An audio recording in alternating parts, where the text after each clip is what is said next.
महाभारत कैसे शुरू हुआ दोस्तों, आज जानेंगे। प्रेम से बोलो श्री राधे राधे। महाभारत भारतीय इतिहास और संस्कृति का एक महत्वपूर्ण महाकाव्य है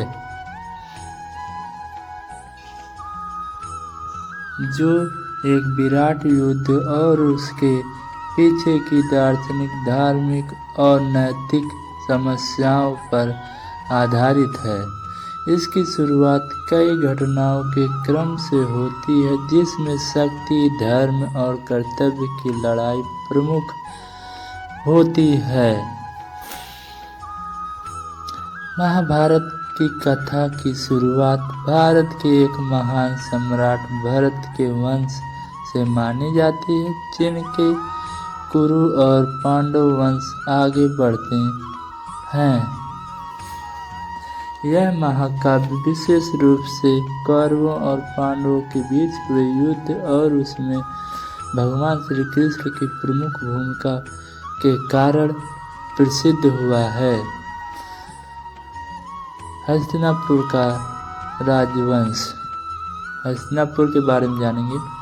महाभारत के प्रारंभ में हस्तिनापुर का उल्लेख आता है, जो कौरवों और पांडवों का राज्य था। हस्तिनापुर के राजा शांतनु का विवाह गंगा से होता है और उनसे भीष्म पितामह का जन्म होता है। बाद में शांतनु का दूसरा विवाह सत्यवती से होता है, जिनसे दो पुत्र विचित्रवीर्य और चित्रांगद का जन्म होता है। चित्रांगद की अकाल मृत्यु के बाद विचित्रवीर्य राजा बनते हैं, लेकिन उनकी संतान नहीं होती है।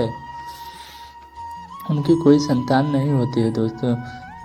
सत्यवती के पहले विवाह से उत्पन्न पुत्र वेदव्यास के आशीर्वाद से विचित्रवीर्य की पत्नियों से धृतराष्ट्र, पांडु और विदुर का जन्म होता है।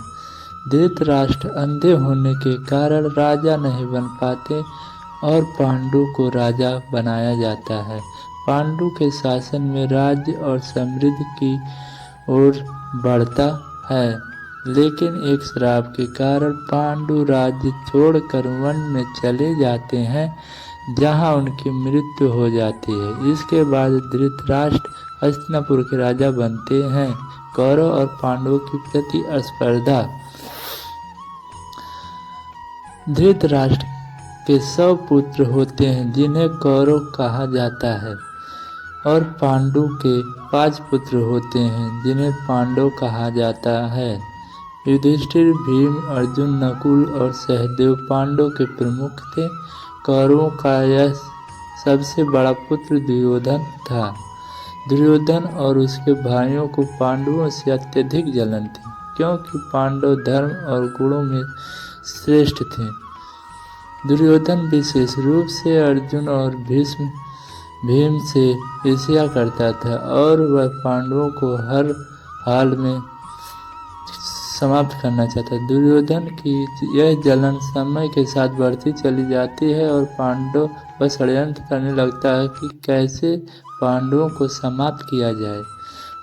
उनसे पांडवों को जलाने के लिए वरणावत में एक लक्षागृह का निर्माण कराया, लेकिन पांडव अपनी चतुराई और विद्युत की मदद से बच निकले। द्रौपदी का स्वयंवर जानने के लिए दोस्तों मेरे चैनल को सब्सक्राइब करें और नेक्स्ट पार्ट देखने के लिए द्रौपदी का स्वयंवर जरूर हमारे चैनल को सब्सक्राइब कर लें। मिलते हैं नेक्स्ट वीडियो में। जय राधे।